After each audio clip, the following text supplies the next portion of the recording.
Okay, so magpalit tayo dito ng switch with thermostat. Ito po ay L300 na FB. So yung problema niya ay patay andar. Mag-on siya tapos namamatay naman. Pag makalundag, namamatay naman ulit. Ayan, so ito sa guys.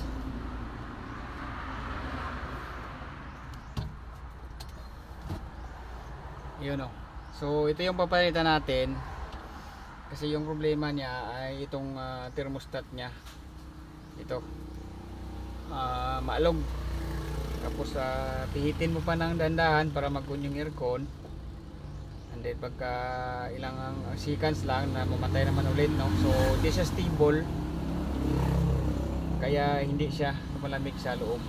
Ayan. So gawin natin dito ay palitan natin ito ng bago. Ayan. Okay, so yan, dala natin. Ito yung ilagay natin.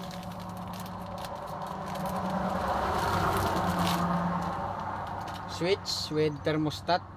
Ayan, no. Okay, so tanggalin na natin, guys.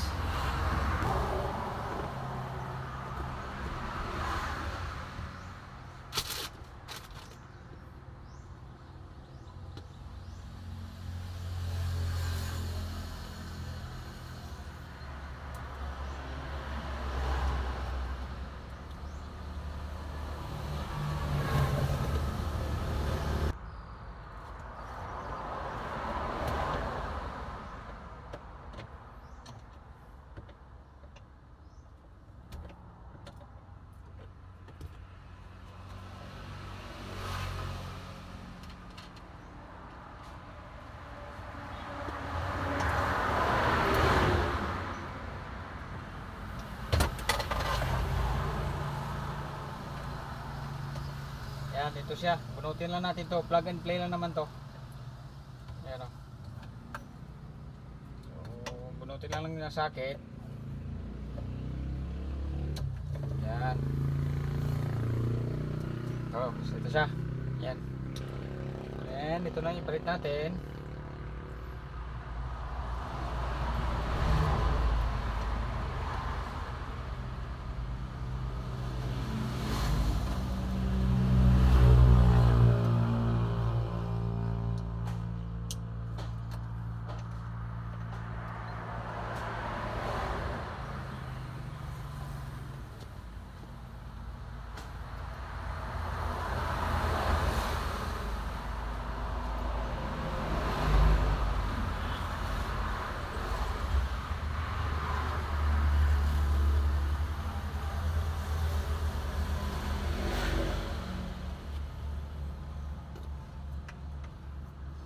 So may guide po dito, no, para hindi kayo malito.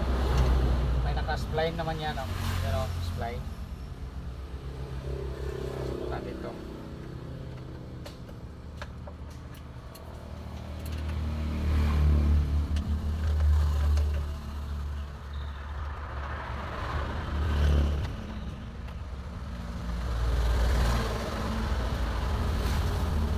Siya. Then lagyan natin yung spacer. Yung nut niya.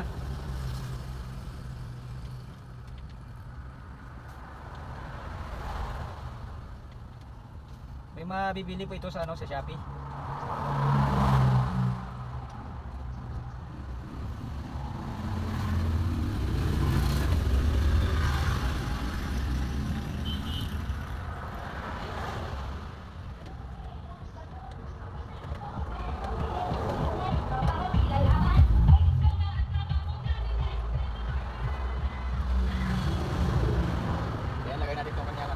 Knob ng thermostat.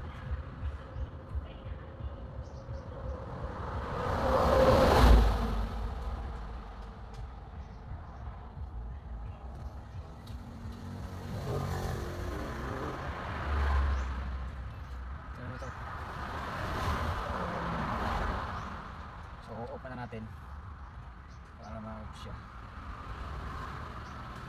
Yan, off. Then itong so pwede lang sa yung niya, pwede lang dito para 1, 2, 3. Start natin.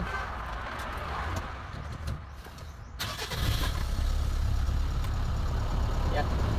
Ito po yung kanyang easy switch. Yun. Palo na guys.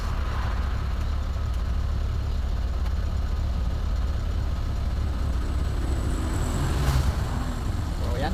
Ganyan lang po magpalit ng switch with thermostat L300. No? Meron po ito sa Shopee. Para hindi na kayo pupunta sa Mitsubishi. No? So okay na guys. Yan lang. Thank you for watching. See you sa ating next video ulit.